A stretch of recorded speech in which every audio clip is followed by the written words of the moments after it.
Okay, so yeah, thanks for the invitation. So this is actually not going to be a very, mathematical talk, because that would take a lot more time, and several things are also still somewhat in the making. But it's more like a programmatic talk. So this, as Max was saying, is based on some papers, some of which have circulated in a preprint form under the name, which is, well, also me, but. And so I'm going to try to just focus on a few aspects of the first paper and just very slightly of the rest. And so in a sense, this stems for this problem of how does one think of an alternative, a socialist alternative, and actually an anarcho-socialist, from my perspective, answer to the market system. So something that would actually be an alternative to the market system. And so, in a sense, that's why the reason why I call this the problem of scale in anarchism is because this is well known how to make an anarchist system work on small scales, workers co-ops, mutual aid, this kind of initiatives. And the challenge is, how does one scale that up to the level of a highly interconnected society like the one that we live in today, and in a way that is both communist and anarchist, so is decentralized and is non-hierarchical in structure. And if one wants this to be a socialist type of economics, organized along anarchist principles, one thing that is an important aspect are things like large-scale distribution of services, things that are under a capitalist kind of perspective, non-profitable, non-cost-effective, but are crucial. And traditionally, very often, socialism has tried to provide solutions that revolve around the statist system with a centralized planned economy. We all know the risk of mismanagement and authoritarianism that come associated with statist systems.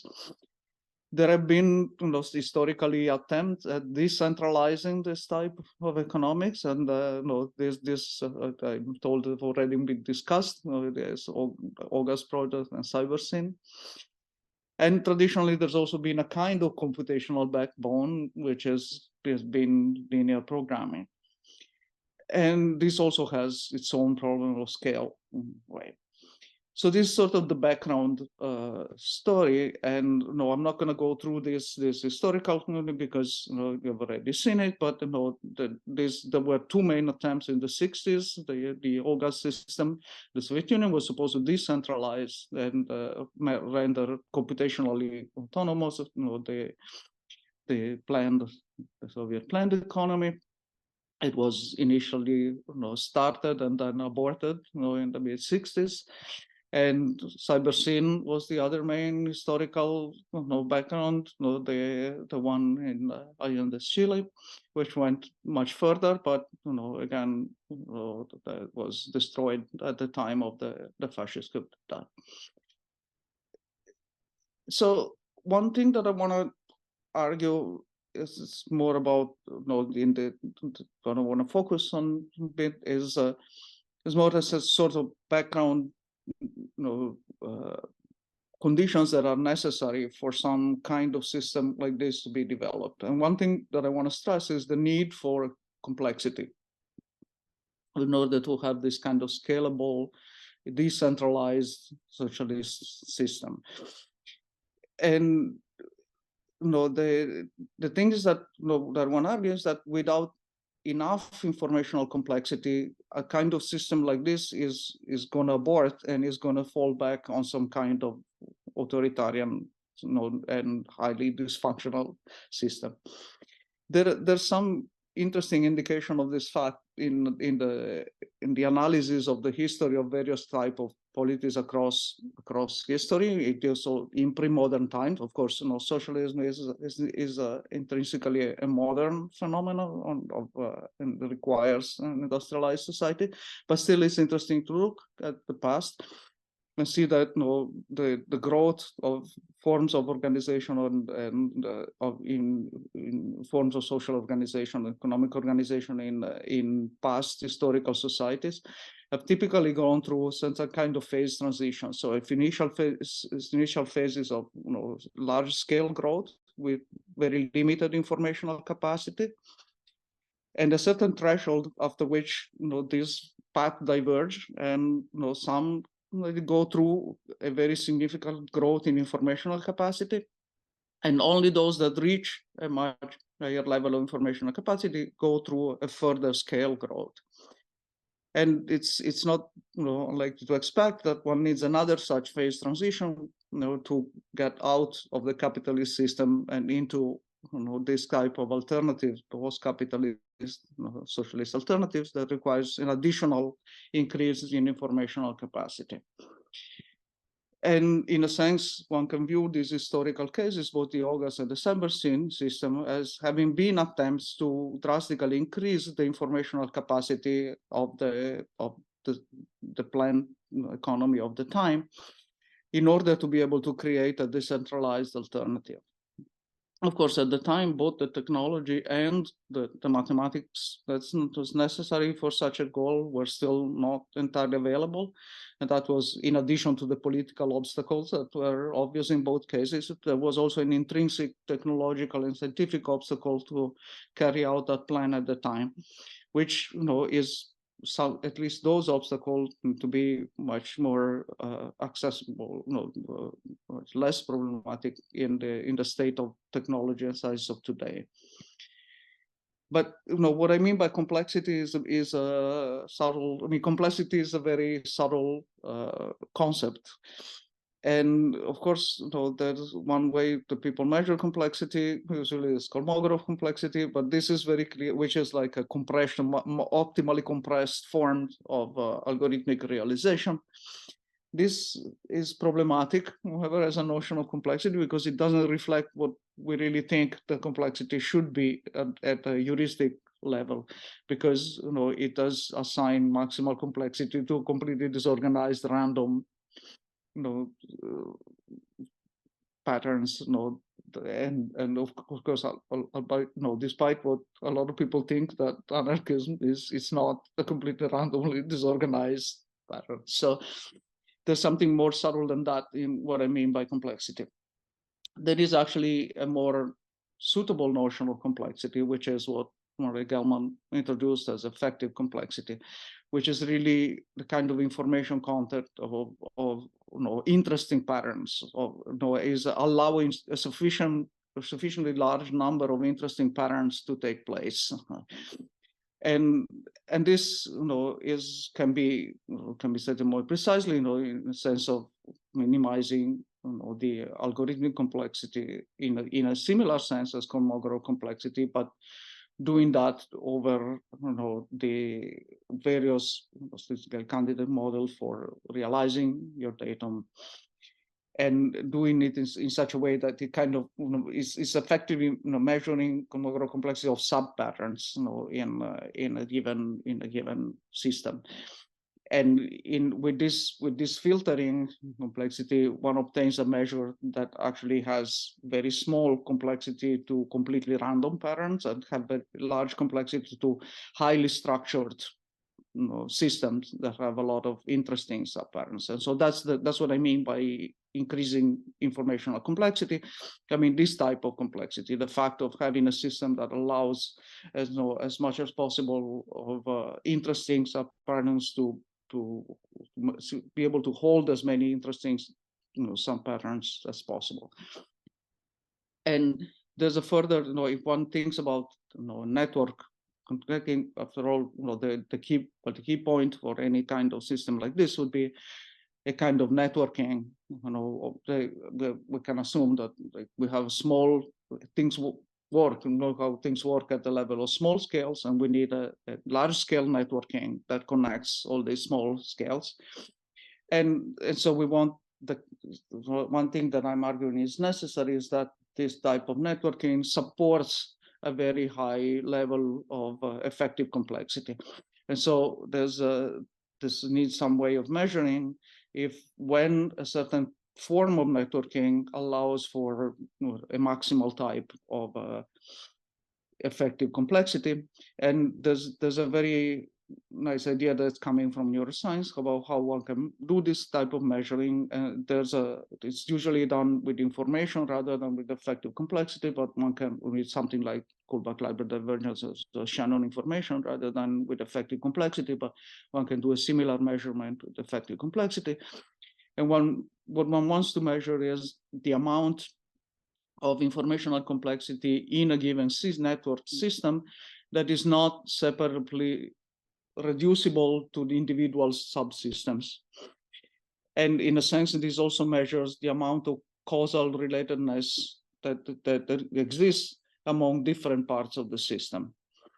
And from this kind of political organizational point of view, this represents a form of collectivity, which is a highly networked system, where complexity resides in the collectivity, is not located in the separate individual subsystem, but at the same time, it's a form of collectivity that maximizes individual agency because it maximizes the causal influence of all the individual parts on the whole. So in a sense, that's why I'm arguing that this type of measure maximizes what one would like this type of decentralized networking to function according to anarcho-socialist principles. And okay, assuming that one does have a networking that satisfies this type of allows for enough complexity, then the question then is, one would like to do allocations of certain kinds of resources and sharing of resources over a network.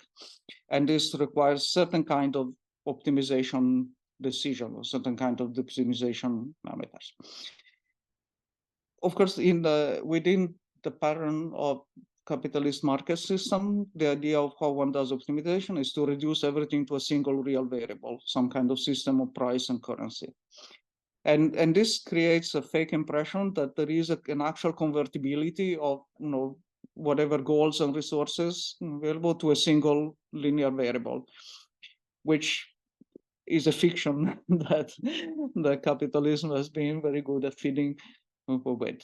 And within the socialist tradition of planned economies, the way that optimization processes being designed was sort of often based on the idea of linear programming, and which would be a kind of optimization of available resources and assigned tasks. In this case, assigned within a system of centralized planned economy.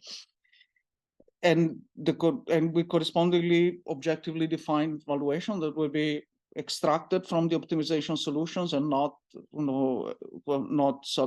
coming from a price system or market price system.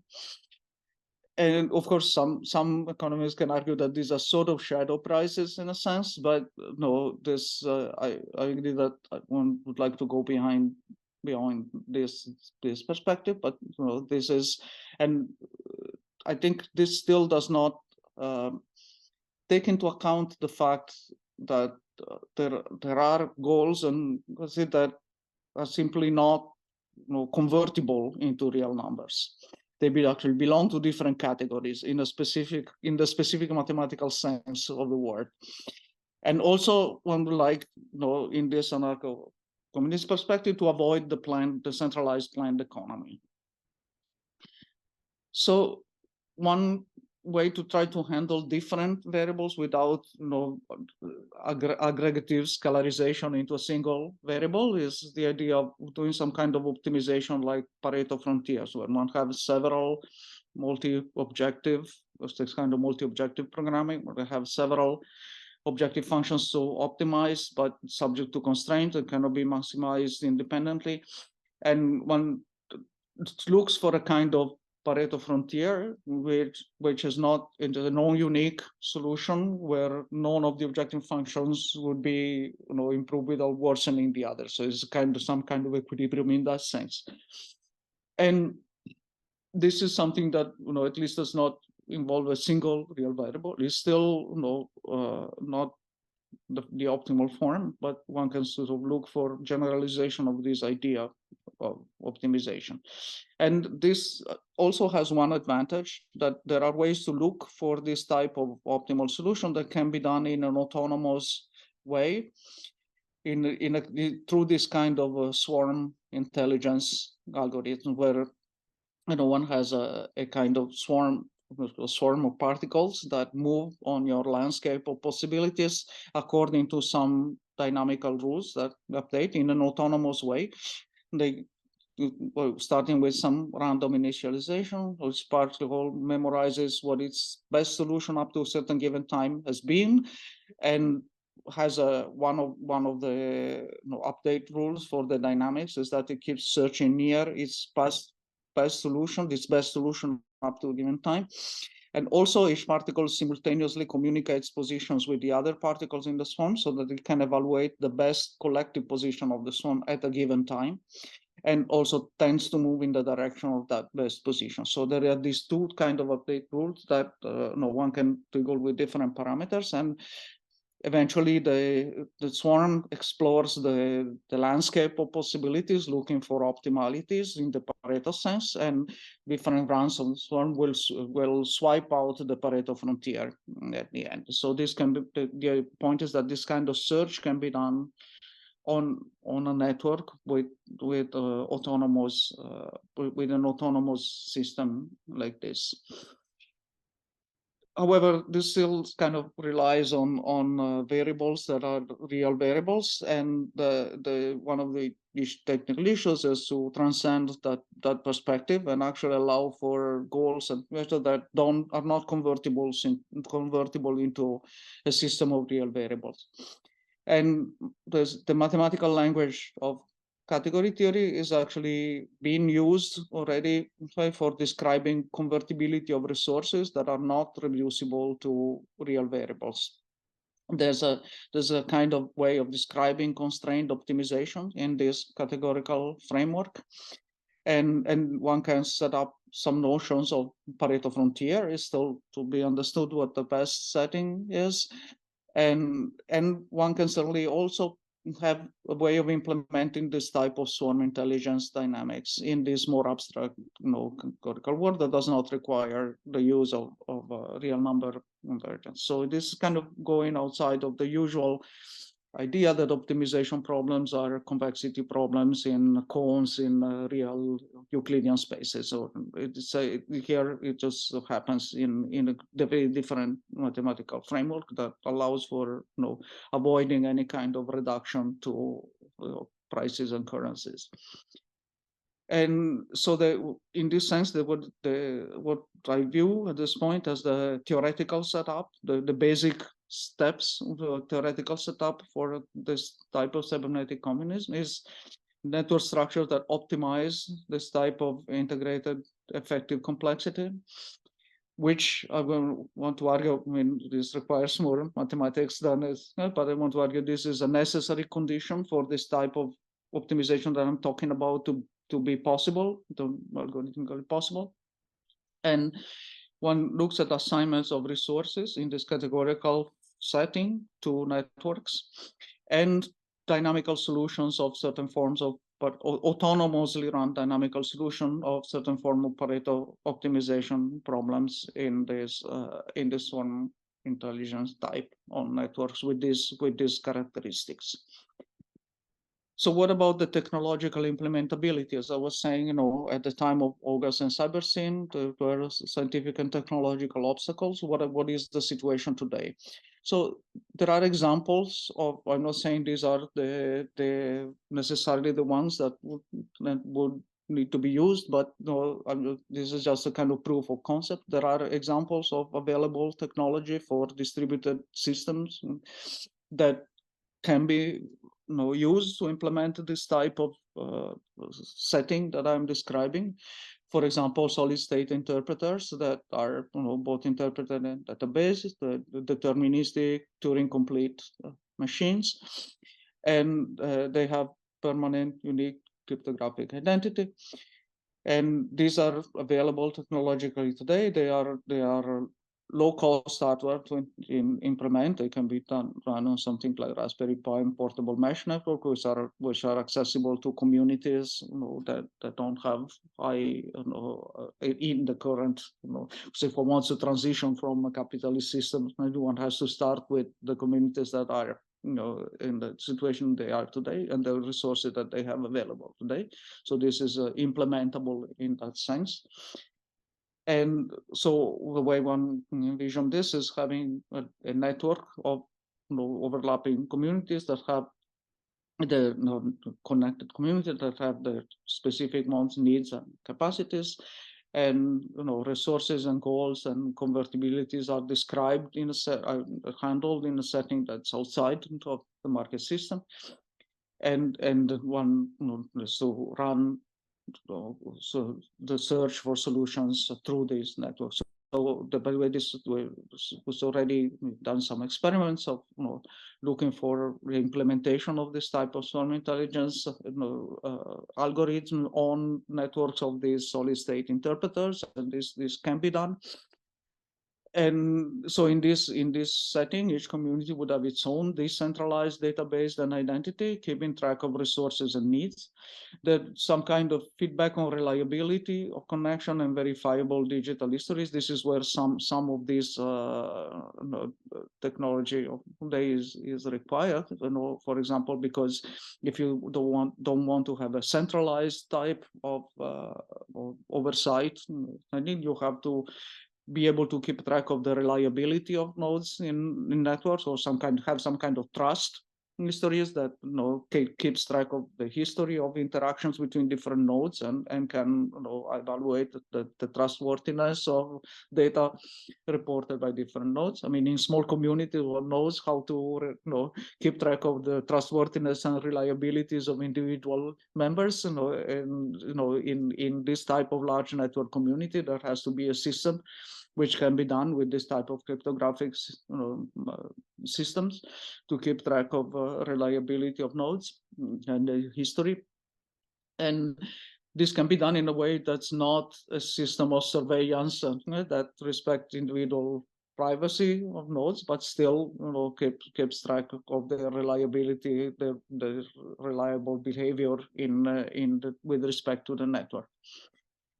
So this technologically is all feasible today. There is, of course, one issue, which is energy costs, because anything that needs to be implemented at this point in a form that requires this type of cryptographic calculations, as we know, is very high cost energetically.